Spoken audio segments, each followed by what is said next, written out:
নমস্কার বন্ধুরা, তো মিডিয়া মিক্স কুক অ্যাডভাইসে চ্যানেলে আবার নতুন করে আমি ফিরে আসলাম। অনেকদিন ভিডিওটা আমার আপলোড দেওয়া হয়নি আর কি। আসলে ছেলে মেয়ের অ্যানুয়াল পরীক্ষা ছিল, তারপরে ওদের রিএডমিশন, এসব নিয়ে আগে খুব ব্যস্ত হয়ে পড়েছিলাম, তাই জন্য দেওয়া হয়নি। তো অনেকদিন পর আবার ফিরে আসলাম আপনাদের সঙ্গে। তো আজকে ফিরে এসেছি আর কি আরেকটা আইটেম নিয়ে, সেটা হচ্ছে বাসন্তী পোলাও আর তার সঙ্গে চিকেন মশলা। তো আপনারা আমার সঙ্গে থাকুন আর দেখতে থাকুন। তো চিকেন মশলা বানানোর জন্য আমি চিকেনটাকে ধুয়ে পরিষ্কার করে নিয়েছি। এখানে আমি 1 কিলো চিকেন নিয়েছি। এবার আমি আস্তে আস্তে এক এক করে সব মশলাগুলো দিতে থাকবো।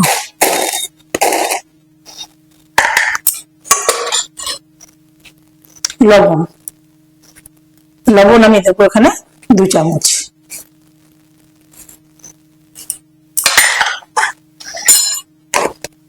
হলুদ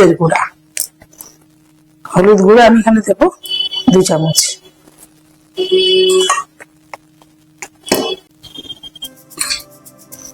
এবার দেবো আমি আদা বাটা 1 চামচ,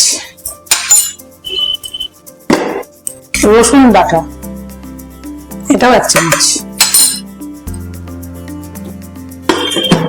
আর কাশ্মীরি লাল লঙ্কার গুঁড়োটা আমি খুব বেশি দেবো না, যার জন্য আমি এখানে 4টে কাঁচা লঙ্কা বেটে নিয়েছিলাম। যেহেতু বাচ্চারা খাবে তো খুব বেশি ঝাল আমি দেবো না, তাই আমি এখানে 1 চামচ কাশ্মীরি লাল লঙ্কার গুঁড়ো অ্যাড করলাম। এবার আমি এখানে দেবো 2টো তেজপাতা, আর এখানে আমি 100 গ্রামের টক দইটা নিয়েছি, এটা আমি ভালো করে ফাটিয়ে নেব। 150 গ্রাম মতন টক দই আমি নিয়েছি, এটা ভালো করে ফাটিয়ে আমি উপর থেকে ঢেলে দেব। তো এবার আমি এখানে কিছুটা পরিমাণ সরষের তেল দিয়ে দিলাম।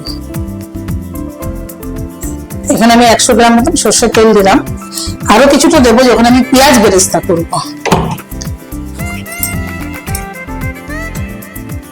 চিকেনটাকে এবার আমি খুব ভালো করে ম্যারিনেশন করে রেখে দেবো এই মিনিট 15 থেকে 15 মিনিট রাখলেই এনাফ। চিকেনটাকে আমি খুব ভালো করে ম্যারিনেশন করছি। তো বন্ধুরা, এবার আমি গ্যাসটাকে জ্বেলে নেব, কারণ আমি পেঁয়াজটাকে বেরেস্তা করে নেব। এখানে আমি 500 পেঁয়াজ আগে থেকে ধুয়ে কুচিয়ে রেখে দিয়েছিলাম।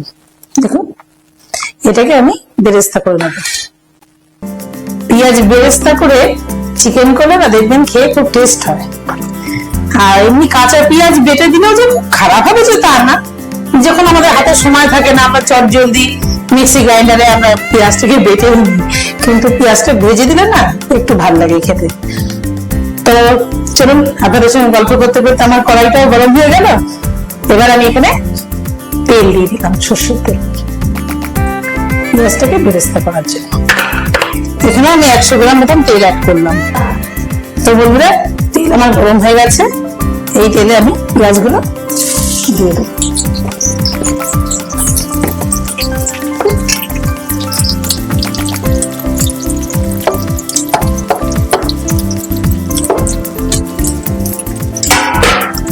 একটুখানি লবণ দেবো, যাতে পেঁয়াজগুলোর মধ্যে লবণ ঢুকে যায় এবং খুব সুন্দর একটা টেস্ট আসে। সোনালি রং করে ভেজে নেব। একটু সোনালি রং না হওয়া পর্যন্ত পেঁয়াজগুলোকে ভাজতে হবে।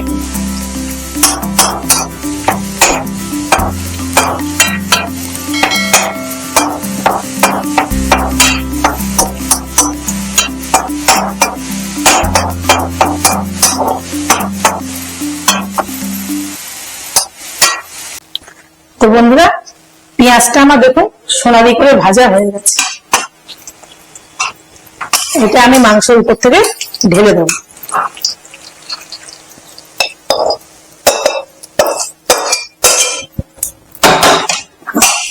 আর যেহেতু আমি বলেছিলাম আমি বাসন্তী পোলাও করবো, সেহেতু আমি এখানে হাঁড়িতে অলরেডি ভাতের জন্য জল নিয়ে নিয়েছি। ভাতের জন্য জল আমি নিয়ে নিয়েছি। জলটা ফুটলে একে একে সব দিতে থাকবো। ফ্রেন্ডস, ফিরে আসলাম আবার 15 মিনিট পরে। তো চিকেন ম্যারিনেশনটা আমার 15 মিনিট হয়ে গেছে।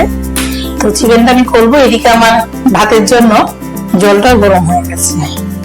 এখানে আমি গোটা গরম মশলা আর তেজপাতা দিয়ে দিলাম।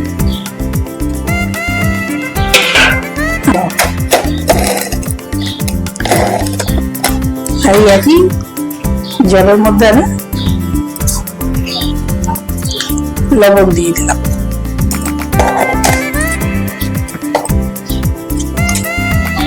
এক চামচ হলুদ গুঁড়াও দিয়ে দিলাম। এবার হাতার সাহায্যে খুব ভালো করে এটাকে মিশিয়ে নেব।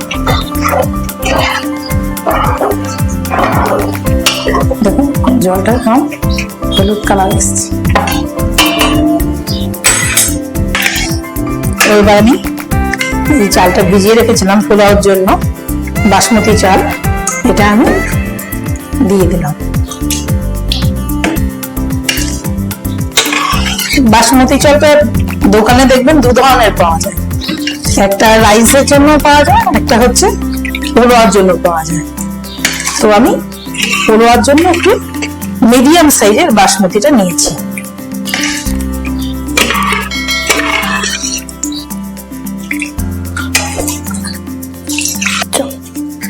আর এখানে আমি কিছুটা আদা বাটা এই জলে অ্যাড করব।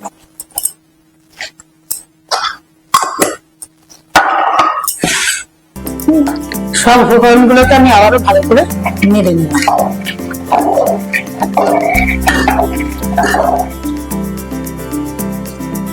এবার ভাতটা খাওয়ার অপেক্ষায় চলুন ফিরে আসছি 20 মিনিট পরে। তো বন্ধুরা, চিকেন মশলা আমার কিন্তু অলরেডি রেডি হয়ে গেছে। দেখুন আমি একটা বায়ালে সাজিয়ে নিয়েছি, একদম বড়তে সাজিয়ে নিয়েছি। এবার পোলাওটা করার পালা, চলুন দেখা যাক। তো ফ্রেন্ডস, পোলাওর জন্য ভাত কিন্তু আমার হয়ে গেছে। এবার আমি গ্যাসে হাঁড়িটা বসিয়েছি।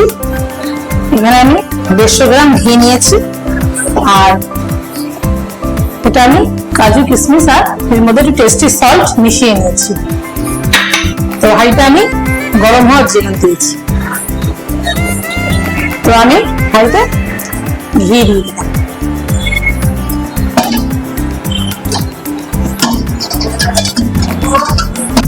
তো এবার আমি কাজু কিশমিশ আর টেস্টি সল্টটা একসাথে ঘিয়ের মধ্যে দিয়ে দেবো।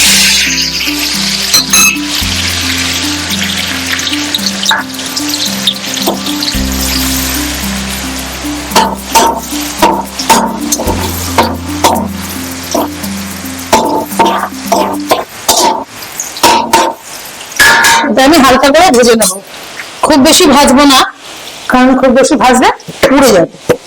আর যেহেতু পোলাও একটু মিষ্টি মিষ্টি হয়, তাই এখানে আমি 2 চামচ চিনি অ্যাড করলাম।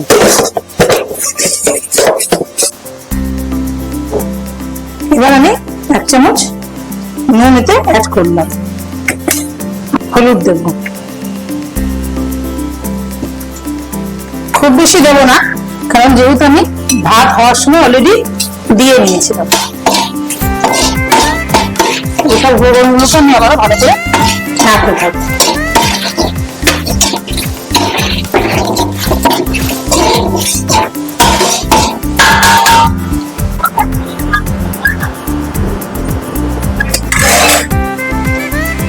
দেখুন বন্ধুরা, আমার রাইসটা কি সুন্দর কালার এসছে। আমি কিন্তু এখানে কোনো ফুড কালার ইউজ করিনি।